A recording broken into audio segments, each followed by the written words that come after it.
Bismillahirrahmanirrahim. Assalamualaikum warahmatullahi wabarakatuh.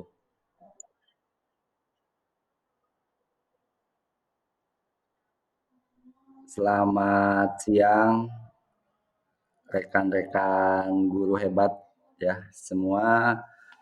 Saya ucapkan terima kasih pada hari ini berkenan menerima undangan saya terkait dengan adanya materi atau beberapa bahan materi yang ingin saya sampaikan kepada rekan-rekan semua.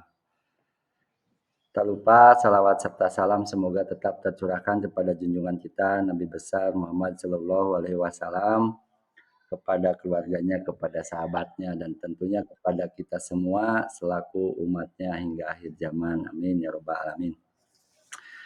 Rekan-rekan guru hebat semua, izinkan saya menampilkan presentasi saya di layar kaca Bapak dan di layar kaca semua. Sudah muncul?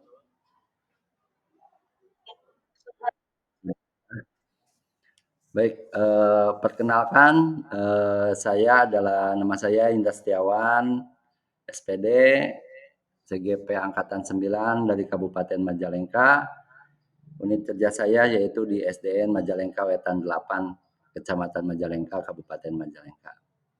Pada saat ini saya akan menyampaikan tentang budaya positif yang saat ini rekan-rekan guru semua mungkin sebagian sudah mengetahuinya ya. Kan tetapi saya akan mencoba untuk mengulang kembali terkait dengan materi yang ada pada budaya positif. Kemudian ini adalah foto saya ya. Kemudian di samping saya itu ada pengajar praktik saya yaitu namanya Bapak Irwan ya. Kemudian di sebelah kiri ada Ibu Sartika selaku fasilitator saya ya. Beliau yang senantiasa memberikan bantuan atau istilahnya membantu saya dalam melaksanakan tugas-tugas yang ada pada CGP yang sedang saya jalankan pada saat ini. Untuk materi hari ini mungkin saya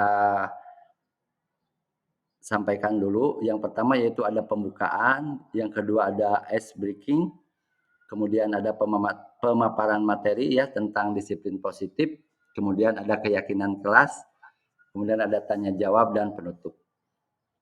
Selanjutnya kita ke ice breaking dulu ya. Ice breaking dulu biar lebih konsentrasi lagi rekan-rekan semua dalam menerima materi yang akan saya sampaikan. Baik, mudah-mudahan siap Bapak Ibu, Ibu rekan-rekan guru hebat semua sudah menyiapkan satu lembar kertas di depan Ibu ada dan ballpoint ada, sudah disiapkan ya. Terima kasih. Kita akan mulai dari jadi bagaimana cara melakukannya saya beritahu dulu ya. Nanti yang kita urut dari usia yang paling senior, yang paling tua terlebih dahulu ya, yang senior dulu. Ibu boleh menggambar apa saja, bentuk apa saja boleh, mau segitiga, mau lingkaran, mau trapesium, silakan. Dimulai mungkin dari Ibu Siti Rokayah ya, boleh menggambar apa, boleh silakan. Membuat apa, boleh lingkaran, persegi, atau istilahnya trapesium, segitiga, apa saja yang Ibu. Oke? Sudah Bu? Boleh ditunjukkan ke kamera. Menggambar apa? Segitiga, baik. Setelah gambar segitiga, mungkin selanjutnya Ibu Dede ya, Ibu Dede Yudiastuti ya. Boleh Ibu Dede Yudiastuti lanjutkan segitiganya itu mau dibentuk apa lagi Bu Dede? Setelah gambar segitiga itu, kira-kira Bu Dede mau membuat apa dari segitiga itu? Dilanjut lagi gambarnya, ya, ditunjukkan. Mana lihat? Ya, bagus, seperti rumah ya, seperti rumah. Lanjut mungkin ke Ibu Yati ya, mana Ibu Yati? Ibu Yati mana? Mana Ibu Yati? Sudah siap Ibu Yati? Bisa dibuka mungkin kameranya supaya ya, ya seperti rumah, bagus ya. Selanjutnya disambung lagi oleh Ibu Esi ya, Ibu Esi, silakan Ibu Esi menggambar lagi lanjutan dari Ibu Yati. Lanjutan dari Ibu Yati. Kira-kira penasaran nih, belum dibuka kameranya, kira-kira membuat apa? Mari kita lihat. Tidak terlihat, Bu. Tidak terlihat.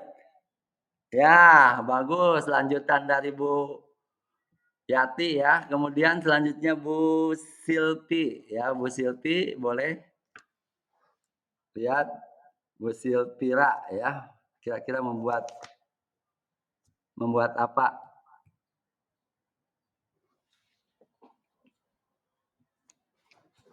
Kira-kira membuat apa?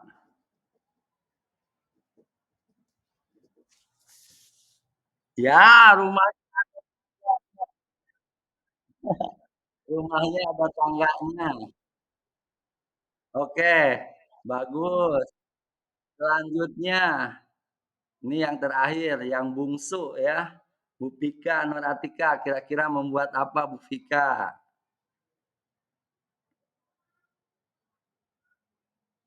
Kira-kira Bu Pika membuat apa? Apa? Boleh dibuka kameranya.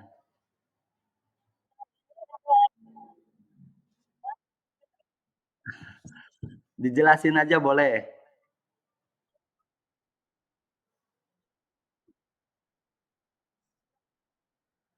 Ya, apa itu? Nah, berarti rumahnya ada kolamnya ya. Luar biasa. Terima kasih. Tepuk tangan semua buat Ibu guru hebat ya. Maksud dari ice breaking kali ini di mana satu satu buah dari satu buah atau satu buah karya yang dibuat oleh Bu Siti Rokayah ya atau Bu Yet aja, kita panggil Bu Yet aja ya. Itu bisa menggambar keseluruhan ya, bisa membuat rumah yang ada tangganya, di depannya ada kolam. Luar biasa sekali. Itu membuktikan bahwa Ibu semua itu memiliki jiwa yang kreatif ya. Terima kasih banyak untuk ice breaking-nya. Selanjutnya izinkan saya share screen lagi. Kita akan langsung kepada materi pembahasan ya. Nah, ini kita mulai. Hal paling mudah yang dapat dilakukan dalam menanamkan budaya positif adalah dengan membuat kesepakatan kelas. Setuju, Ibu? Setuju nggak? Setuju? Hal paling mudah yang dapat dilakukan dalam menanamkan budaya positif adalah dengan membuat kesepakatan kelas. Setuju?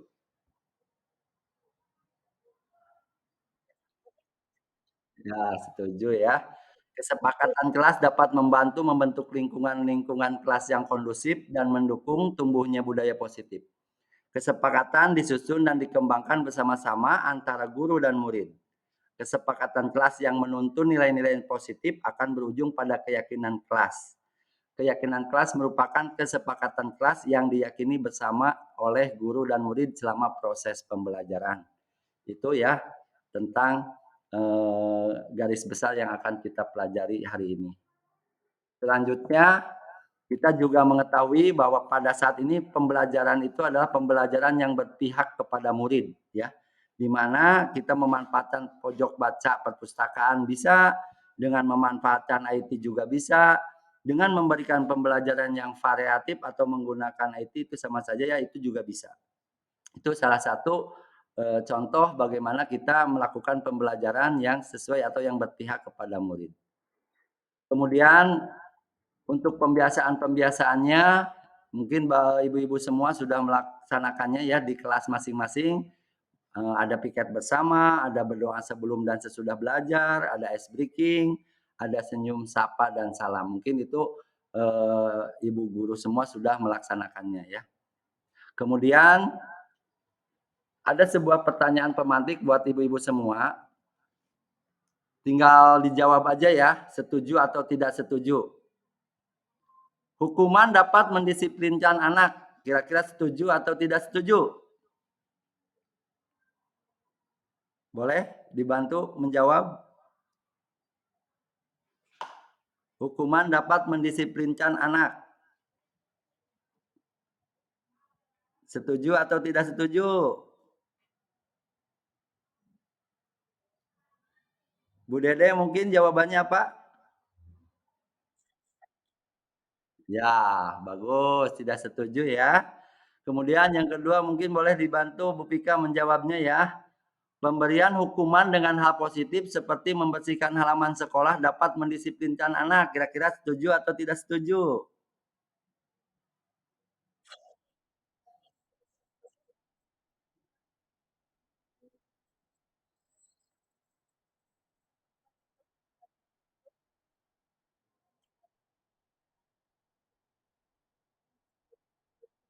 Oh iya, bagus ya. Berarti walaupun hukumannya bersifat positif juga tetap ya tidak setuju. Baik. Selanjutnya mungkin Ibu Yet, memberi penghargaan dapat memberikan motivasi belajar anak. Setuju atau tidak setuju?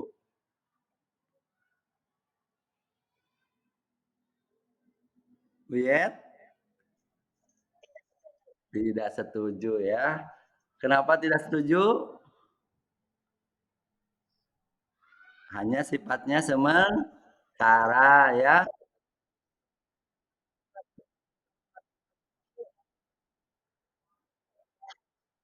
Iya, sifat dalam dirinya ya.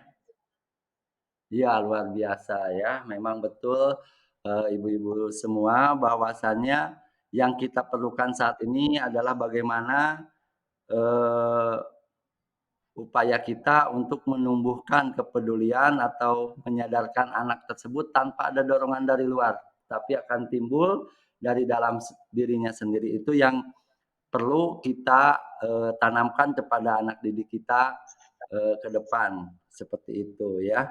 Selanjutnya tentang disiplin positif dan nilai kebijakan akan saya bacakan tentang salah satu ulasan dari bapak kita ya, bapak pendidikan kita yaitu Ki Hajar Dewantara yang menyatakan bahwa di mana ada kemerdekaan disitulah harus ada disiplin yang kuat. Sungguh pun disiplin itu bersifat self discipline yaitu kita sendiri mewajibkan kita dengan sekeras-kerasnya tetapi itu sama saja sebab jikalau kita tidak cakap melakukan self disiplin ini wajiblah penguasa lain mendisiplinkan diri kita. Dan peraturan demikianlah itu harus ada di dalam waktu suasana yang merdeka. Kemudian beliau juga mengutip pada salah satu pemikirannya tentang keteladanan sikap merdeka cetakan kelima tahun 2013 halaman 470 yaitu di situ Ki Hajar Dewantara menyatakan bahwa untuk mencapai kemerdekaan atau dalam konteks pendidikan kita saat ini untuk menciptakan murid yang merdeka, syarat utamanya adalah harus ada disiplin yang kuat. Disiplin yang dimaksud adalah disiplin diri yang memiliki motivasi internal. Jika tidak memiliki motivasi internal, maka kita memerlukan pihak lain untuk mendisiplinkan kita atau memotivasi eksternal atau motivasi eksternal ya, karena berasal dari luar, bukan dari dalam diri kita sendiri. Itu ya. Untuk nilai-nilai kebijakan, untuk disiplinnya itu adalah bentuk bentuk kontrol diri yaitu belajar untuk kontrol diri agar dapat mencapai suatu tujuan mulia. Tujuan mulia di sini mengacu pada nilai-nilai atau prinsip-prinsip mulia yang dianut seseorang. Kita namakan nilai tersebut sebagai nilai kebijakan virtuous ya, yang universal. Kemudian untuk nilai-nilai kebijakannya yaitu nilai-nilai ini merupakan payung besar dari sikap-sikap dan perilaku kita atau nilai-nilai ini merupakan pondasi kita berperilaku. Nilai-nilai kebijakan adalah sifat-sifat positif manusia yang merupakan tujuan mulia yang ingin dicapai setiap individu. Seperti yang telah dikemukakan oleh Dr. William Glasser pada teori kontrol pada tahun 1984, menyatakan bahwa setiap perbuatan memiliki suatu tujuan, dan selanjutnya menurut Dian Goshen tahun 1998 mengemukakan bahwa dengan mengaitkan nilai kebijakan yang diyakini seseorang, maka motivasi intrinsiknya akan terbangun sehingga menggerakkan motivasi dari dalam untuk dapat mencapai tujuan mulia yang diinginkan. Itu adalah nilai-nilai kebijakannya ya. Kemudian berhubung kita memiliki visi yang sama yaitu tentang profil pelajar Pancasila, di mana kita berpedoman pertama yaitu kepada beriman dan bertakwa kepada Tuhan Yang Maha Esa dan berakhlak mulia. Kemudian ada berkebinekaan global, ada bergotong royong, kreatif, bernalar kritis, dan mandiri. Itu adalah nilai-nilai kebijakan yang mengacu pada profil pelajar Pancasila. Selanjutnya untuk teori motivasi yang perlu ditegaskan ya, bahwa yang bagus itu teori motivasi yang ada di dalam dirinya sendiri atau motivasi internal ya. Tujuannya yaitu untuk bagaimana siswa tersebut bisa menghargai dirinya sendiri. Sedangkan motivasi eksternal yaitu menghindari ketidaknyamanan atau hukuman, atau bisa juga untuk mendapatkan imbalan dari orang lain. Itu salah satu motivasi yang keluar dari luar ya, bukan dari dalam. Kalau yang dari dalam itu yaitu untuk menghargai dirinya sendiri, yaitu disebut dengan motivasi internal. Kemudian di sini ada tindakan guru ya, di mana ini termasuk hukuman atau konsekuensi ya. Konsekuensi. Kira-kira mencatat 100 kali dalam buku kalimat, saya tidak akan terlambat lagi karena terlambat ke sekolah. Nah, ini kira-kira termasuk hukuman atau konsekuensi? Hukuman. Baik, saya catat ya hukuman. Kemudian, lari mengelilingi lapangan basket 2 kali karena terlambat hadir di sekolah. Hukuman. Baik, murid diminta untuk push up 15 kali karena tidak menggunakan masker ke sekolah.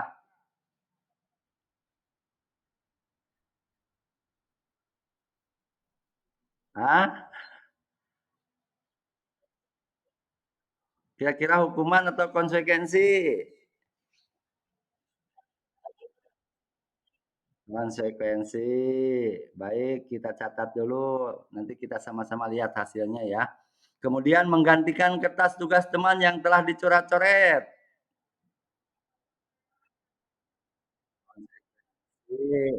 Membersihkan tumpahan air di meja tulis karena tersenggol pada saat belajar. Konsekuensi juga. Murid disuruh untuk mengenakan sepatu seharian di sekolah karena tidak mengenakan sepatu hitam. Hukuman, ya. Lari mengelilingi lapangan basket 2 kali karena terlambat 10 menit untuk pelajaran PJOK.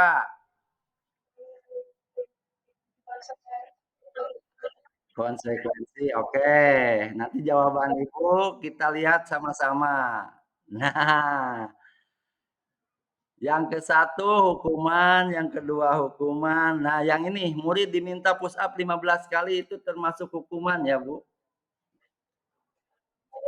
Ya, karena tidak memakai masker itu hukuman. Kemudian tadi betul ada konsekuensi juga.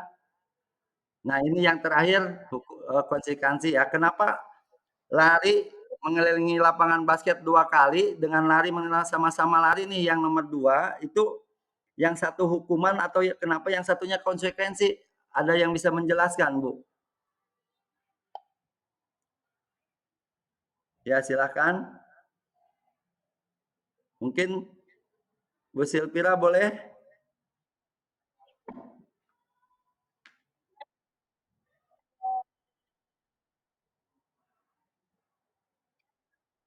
Ini kenapa yang nomor 2 itu kan lari mengelilingi lapangan basket 2 kali karena terlambat hadir di sekolah, itu termasuk hukuman. Sedangkan ini lari mengelilingi lapangan basket 2 kali karena terlambat 10 menit untuk pelajaran videoka itu termasuk konsekuensi.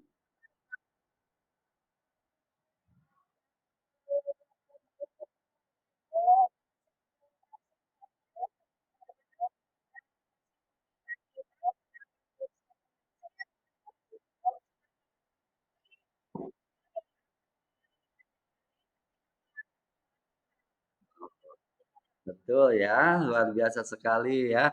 Betul yang diucapkan oleh Ibu Silvira, sebetulnya untuk pembelajaran ini kan ada kalimatnya, untuk pelajaran PJOK. Jadi sebelumnya sudah terjadi kesepakatan antara murid dan guru bahwa yang terlambat datang akan, mengelilingi lapangan basket 2 kali. Karena sebelumnya anak-anak yang lain sudah melakukan lari mengelilingi lapangan basket terlebih dahulu, seperti itu ya. Jadi, eee yang poin terakhir itu bisa masuk ke konsekuensi alasannya seperti itu ya. Baik, selanjutnya di sini ada perbedaan hukuman ya, antara hukuman dan konsekuensi. Ini mungkin bisa sebagai tambahan pengetahuan kita ke depan ya. Hukuman itu adalah sesuatu yang menyakitkan, harus terjadi ya. Sedangkan konsekuensi sesuatu harus terjadi ya. Jadi tidak ada kata menyakitkan ya. Kemudian yang kedua, membuat anak sakit fisik maupun hati untuk jangka waktu lama. Ya, sedangkan di konsekuensi membuat anak merasa tidak nyaman dalam jangka waktu pendek. Jadi hanya sementara ya. Jujur saya dulu pernah dimarahi oleh guru saya di SD. Sampai saat ini saya masih ingat karena beliau telah memberikan hukuman kepada saya. Jadi apa yang dilakukan oleh guru itu ketika itu sifatnya hukuman itu akan melekat dalam waktu yang lama. Mungkin sampai saat ini saya masih merasakan hukuman itu. Kemudian anak membenci kedisiplinan, sedangkan di konsekuensi anak menghargai disiplin. Ya, kalau di hukuman itu paksaan, kalau di konsekuensi itu stimulus atau tanggapan ya. Kalau di hukuman itu mendorong anak menyakiti diri sendiri, kalau di konsekuensi mendorong anak agar mudah menyesuaikan diri. Ya, kalau di hukuman itu konsep dirinya buruk, ya konsep diri yang buruk, kalau di konsekuensi konsep dirinya yang baik. Kalau di hukuman anak belajar untuk menyembunyikan kesalahan karena ketakutan akan hukuman, kalau di konsekuensi anak belajar untuk mematuhi peraturan. Kalau di hukuman marah, anak marah, merasa bersalah, dipermalukan, merasa tidak dihargai. Kalau di konsekuensi adalah kehilangan hak, dibuat tidak nyaman, diasingkan untuk sementara waktu. Jadi itu ya bedanya hukuman dengan konsekuensi. Kemudian selanjutnya dihukum oleh penghargaan ya. Pengaruh jangka pendek dan jangka panjang, penghargaan itu tidak efektif, penghargaan merusak hubungan, penghargaan mengurangi ketepatan, penghargaan menurunkan kualitas, penghargaan mematikan kreativitas, penghargaan menghukum. Jadi dengan memberikan penghargaan kita juga sudah salah dalam mendidik anak ya. Karena eh, akan terjadi hal yang seperti saya utarakan tadi ya dengan adanya penghargaan. Selanjutnya bentuk program kebijakan apresiasi dalam dalam memberikan apresiasi atau pengakuan perlu diingat ya Bapak, Ibu-ibu semua, ketika kita memberikan pengakuan kepada siswa, kita harus mempertimbangkan kalimat-kalimat berikut di sini ya. Yang pertama, beri pengakuan secara khusus, beri pengakuan secara pribadi, beri pengakuan kepada semua murid secara bergantian, beri pengakuan secara konsisten dan fokus pada proses. Itu yang perlu kita ingat dalam melakukan apresiasi atau pengakuan. Selanjutnya, mungkin ini yang terakhir, dunia berkualitas bagi saya adalah ketika saya dapat bermanfaat bagi orang lain, dapat membantu orang lain, menyelesaikan masalahnya, dan menjadikan orang lain juga bermakna bagi lingkungannya. Di sini saya belajar bahwa sangat menyenangkan dan membanggakan ketika melihat orang lain menjadi lebih baik. Meskipun keberadaan saya hanya menjadi manfaat yang kecil dan perubahannya hanya sedikit, tetapi motivasi saya untuk terus dapat memberikan manfaat bagi orang lain. Itu yang dapat saya, beri informasikan kepada rekan-rekan semua terkait materi tentang disiplin atau budaya positif. Selanjutnya mungkin, ada beberapa hal yang ingin ditanyakan oleh rekan-rekan semua, silakan kita akan sama-sama mendiskusikannya dan berusaha untuk menjawabnya. Silakan barangkali ada yang mau bertanya.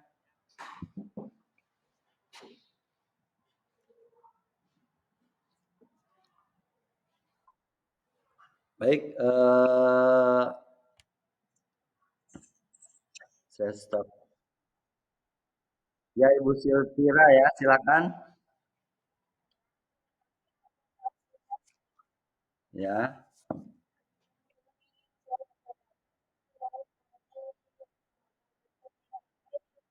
ya.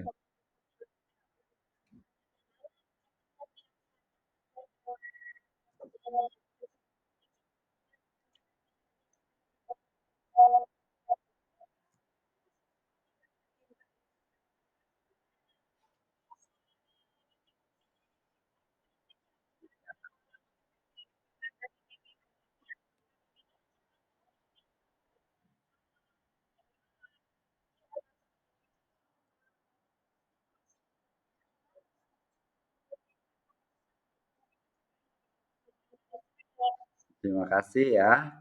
Bagaimana cara memunculkan, motivasi, ekstrinsik dengan menggunakan imbalan ya. Karena pada dasarnya kita ketika memberikan imbalan itu yang bukan ada istilahnya muncul motivasi dalam dirinya ya.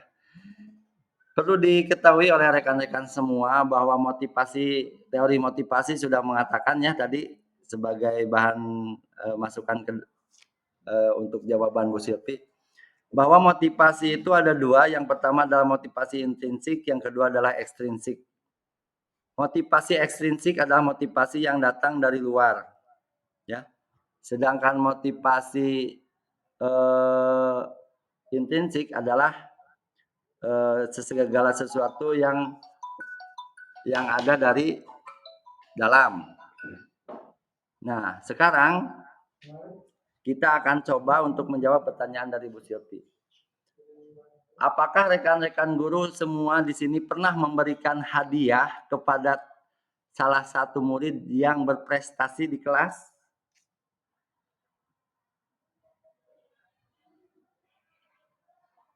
Pernah atau tidak? Nah, kira-kira apa yang apa yang timbul dalam dirinya ketika diberikan hadiah tersebut?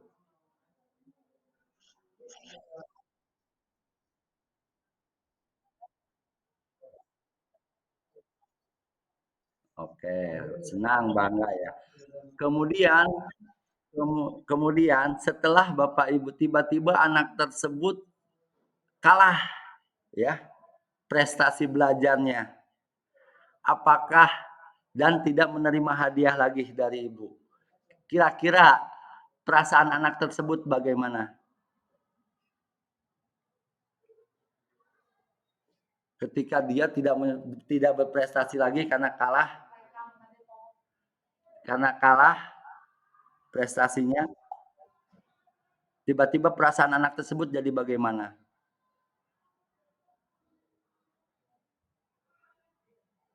Kira-kira sakit, sakit hati nggak Bu? Kecewa, kecewa. Nah, justru itu. Karena penghargaan ini sifatnya itu akan membentuk karakter-karakter atau sifat-sifat individu yang lain yang tidak berprestasi, yang tidak mendapat penghargaan itu akan merasa dirinya itu kesal, kecewa, ya. Makanya kita, saat ini berupaya untuk tidak memberikan imbalan kepada, anak yang tidak memiliki yang berprestasi ataupun yang tidak berprestasi. Intinya itulah yang akan terjadi ketika kita tidak memberikan ketika kita memberikan imbalan atau hadiah kepada yang berprestasi, seperti itu. Makanya tidak kita tidak diperkenankan untuk memberikan imbalan. Lalu bagaimana caranya? Nah, seperti tadi sudah dijelaskan ya, banyak upaya untuk memberikan apresiasi kepada anak yang baik ya, kepada anak tanpa menggunakan penghargaan seperti pujian. Tapi di sini kita berpacu kepada hal-hal ya, hal-hal yang sudah tadi saya jelaskan ya. Apa hal-hal itu? Nah, hal yang pertama yaitu ketika kita memberikan apresiasi atau pengakuan itu minimal semua murid itu harus merasakan. Jadi tidak boleh ada pembeda. Misalkan, pujian, ibu memuji, salah satu murid yang ini, ibu puji juga murid yang lain. Dan kalau bisa semua murid ibu puji gitu. Tidak boleh salah satu hanya memfokuskan aja istilahnya ke salah satu murid yang baik, itu tidak boleh. Nanti akan timbul kecemburuan. Jadi beri pengakuan, semua siswa berhak mendapat pujian, berhak mendapat pengakuan dari gurunya. Karena ketika siswa mendapat pengakuan dari gurunya, itu akan merasa bangga, itu akan merasa senang, ya. Jangan dicuekeun kata bahasa Sundanya mah gitu ya. Jadi jangan ada istilahnya, "Ah kamu mah kurang berprestasi," sehingga kita bukannya memuji bahkan malah menyalahkan gitu. Tidak seperti itu ya. Jadi beri pengakuan semuanya, semuanya murid ibu. Mungkin ada yang cepat, ada yang lambat. Jadi harus ada pengakuan dari wali kelasnya. Kemudian harus konsisten ketika memberikan pengakuan itu, ya apresiasi itu harus konsisten ya. Harus konsisten. Kapan waktunya ibu memberikan pujian, kapan waktunya ibu kepada si A, kepada si B itu harus konsisten. Ya. Kemudian ada secara khusus, secara pribadi. Ketika memberikan pujian secara eh, umum misalkan di tempat terbuka atau ketika dalam pembelajaran harus bagaimana kita memberikan apresiasi kepada siswa. Ketika siswa itu secara khusus, ketika ngobrol berdua kita harus memberikan apresiasinya seperti apa. Itu adalah tindakan yang harus kita lakukan, ya. Seperti tadi yang sudah diutarakan bahwa bentuk program kebijakan atau apresiasi itu harus diingat yang pertama tadi ada secara khusus, pengakuan secara pribadi, pengakuan kepada murid secara bergantian, pengakuan secara konsisten, dan fokus pada proses. Jadi untuk jawaban Bu Silvi, bagaimana cara memberikan mengganti imbalan tersebut, yaitu dengan memberikan apresiasi atau pengakuan. Tapi dengan pengakuan yang sudah tadi saya utarakan pada saat melakukan presentasi ya. Baik pengakuan secara khusus bagaimana, secara pribadi bagaimana, terus kepada semua murid juga, harus konsisten dan harus fokus pada prosesnya. Jadi seperti itu Bu Silvi ya, dalam mengganti upaya memberikan imbalan. Jadi kita gunakan program kebijakan apresiasi atau pengakuan seperti itu. Ya,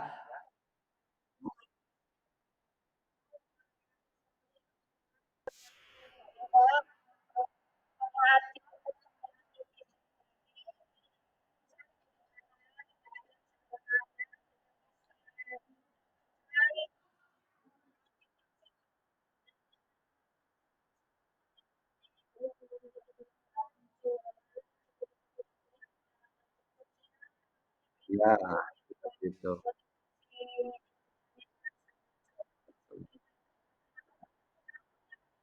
Baik, sama-sama.